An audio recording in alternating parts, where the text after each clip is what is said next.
Hey folks, it's Leo here with a review of the Thor Sequence 20L Class B RV. So let's get right to it.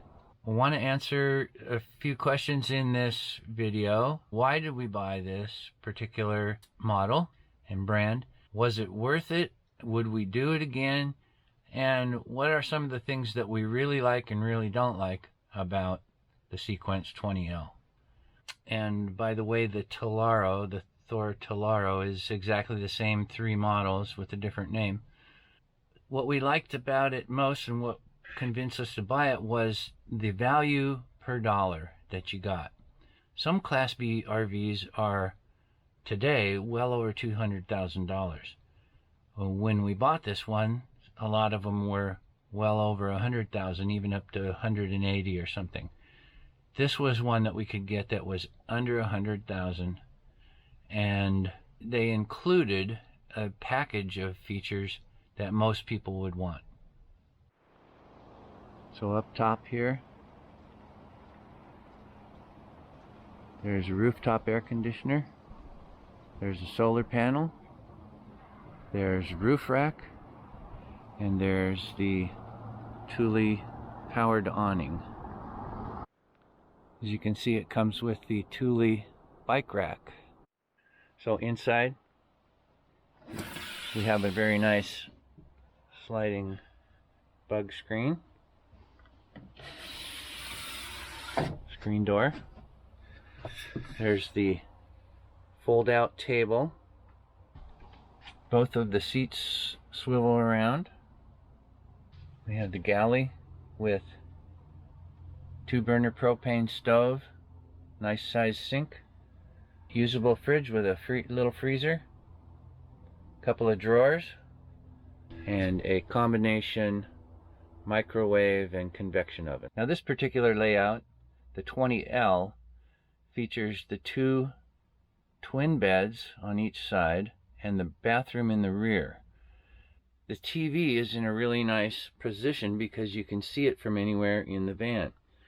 It also swivels so that you can optimize it from the front or from the bed area. The bathroom has a flush toilet with a black tank. There's an optional fold-down sink, little mirror. There's a light and a fan in there. And then on the other side there is a wardrobe and some drawers. The nice thing about this is it's a much bigger bathroom than you will find in most Class B vans. So they also have the WineGuard Connect for data and TV antenna. And then just all the systems and what they've put together inside to have all the things you need. Your true Macombi heater and water heater that runs on propane. And, you know, it comes standard with the backup camera. It's got a towing hitch. And this unit has a real bathroom with the black tank. One of the layouts has a small bathroom on the right-hand side that has a cassette toilet. And that was a deal breaker for us. We didn't want to deal with the cassette toilet.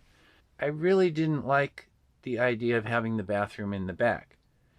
It actually does give you a lot of room inside here.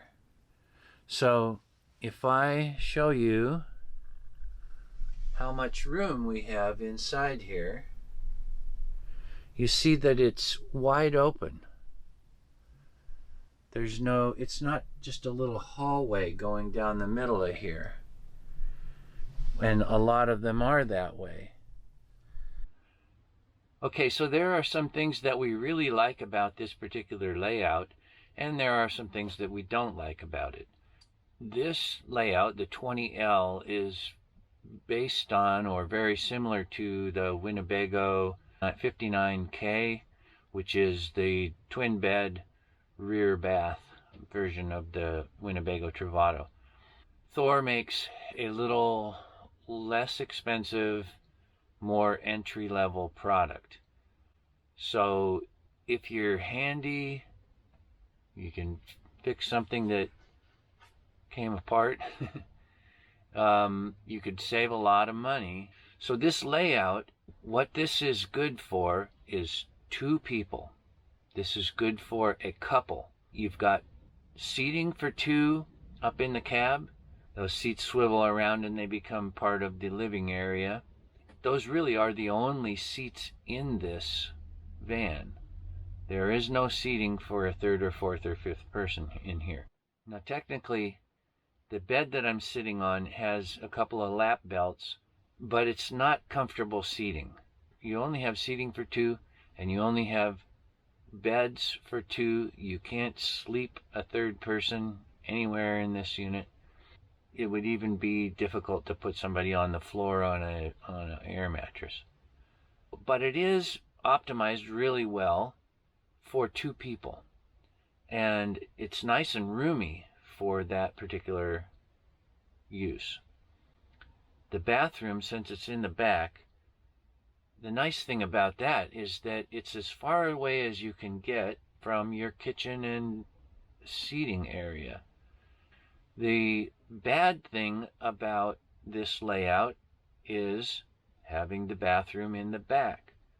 It eliminates the ability to have a storage garage. So when you open up the doors back there, you're looking right into the bathroom. The best layout to have if you want to have storage for gear, bicycles and such, is to have the bed across the back. That way you have storage area under the bed. In this layout, there's a walkway here that goes between the beds to the bathroom. Technically, they have it so you can make this into one big bed, but I doubt if anybody would ever want to do that, because then you can't walk through here. It's just kind of a ridiculous, dumb idea. Okay, so I've talked about some of the things we really like about the Sequence 20L. Here are some of the things that we really don't like about it. One thing is the microwave and the way that the inverter system is set up.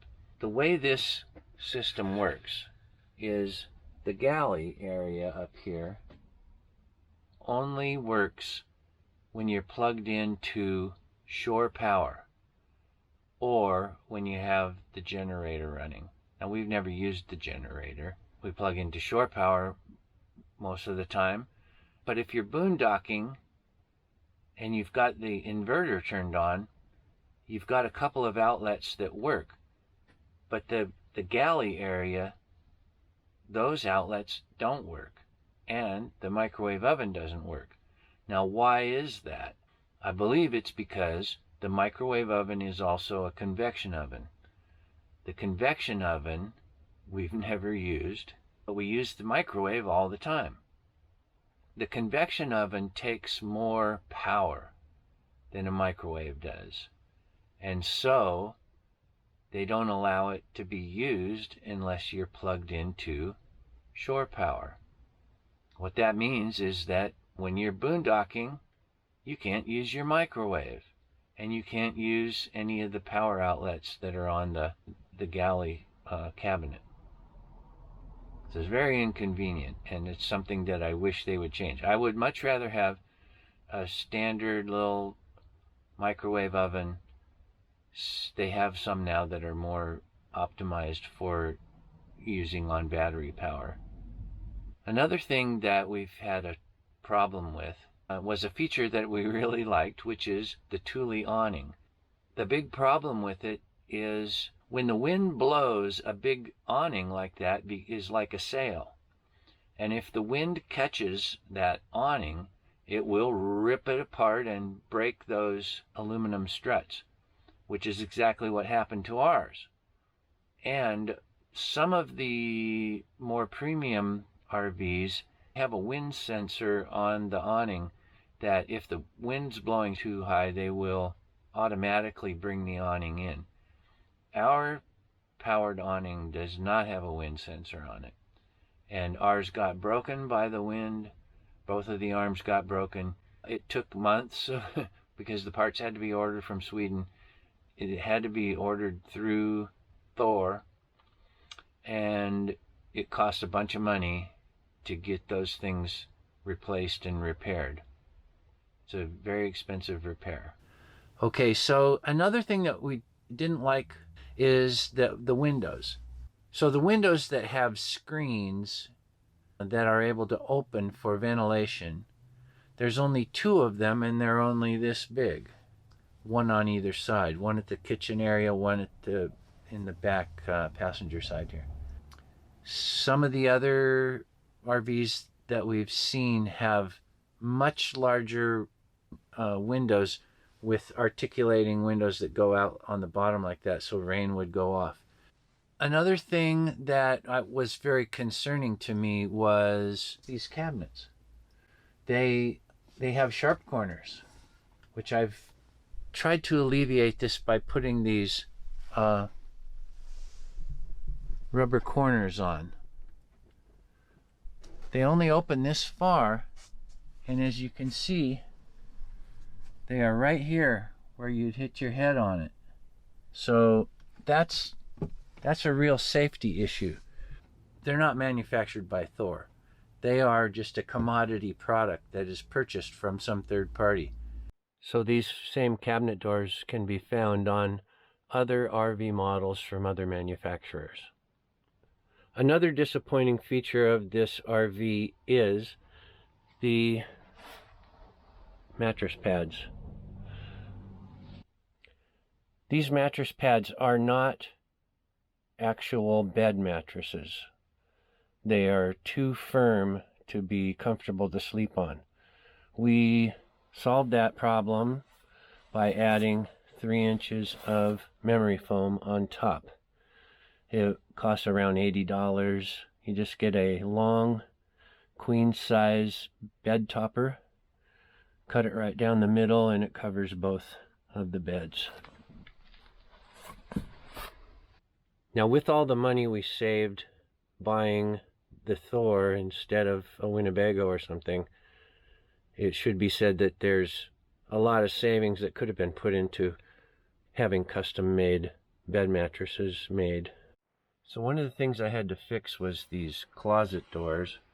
They both came loose and fell off, and it was because these spring-loaded hinges just didn't have enough wood for the screws to hold them. So I added a piece of wood behind here, and it gave more meat to put screws in and keep things stable. And I had to do that on both sides. Another issue I addressed was adding this access door.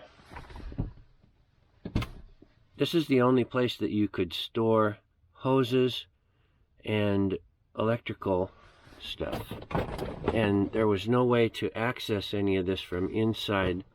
You had to open the back door in order to get to it.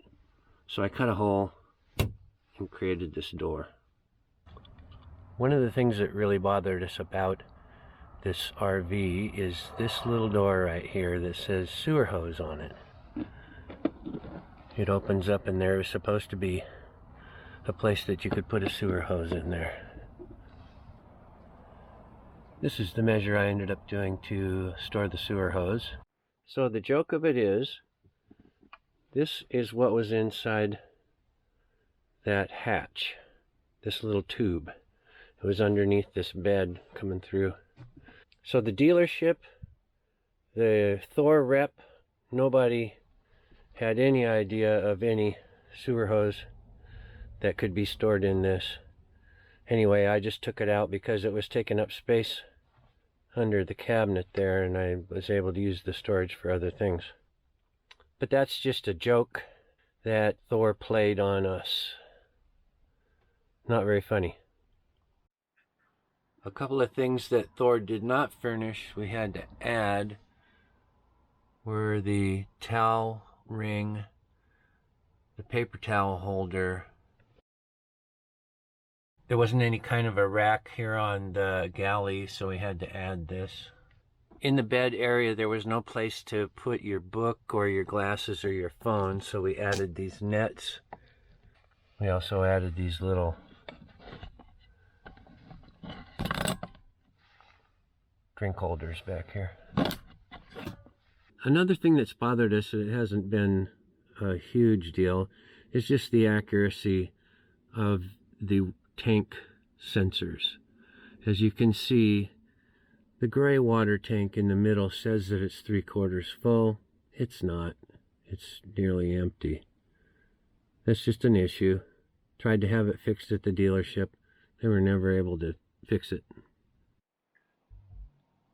Okay, so the big question, knowing what we know now, would we buy it again?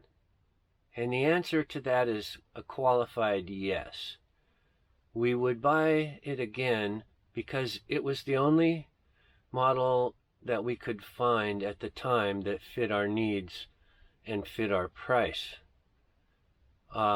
It wasn't the perfect layout. It wasn't the layout that I started wanting in the first place. But it served our purpose, and it was in the pandemic, and we wanted to travel, and we were able to, we took a 3-week trip all through Utah and saw the 5 national parks and some national monuments and really enjoyed the trip, and it worked out well for us. What do I want to do in the future? Well, I really would like to get a different layout. So I have a lot of ideas about what I think is the perfect van layout, and I would like to do my own van conversion. If we had an option, we might not buy it from the same dealership. We have not been impressed at all with the dealership that we bought this through. They seem to have some questionable business practices, and they don't give good customer service. But that is not necessarily a reflection on Thor as a RV manufacturer. Okay, so that's my review, and if you found this valuable, then please hit that like button and leave a comment below if you have something to add or question. Thanks. Bye-bye.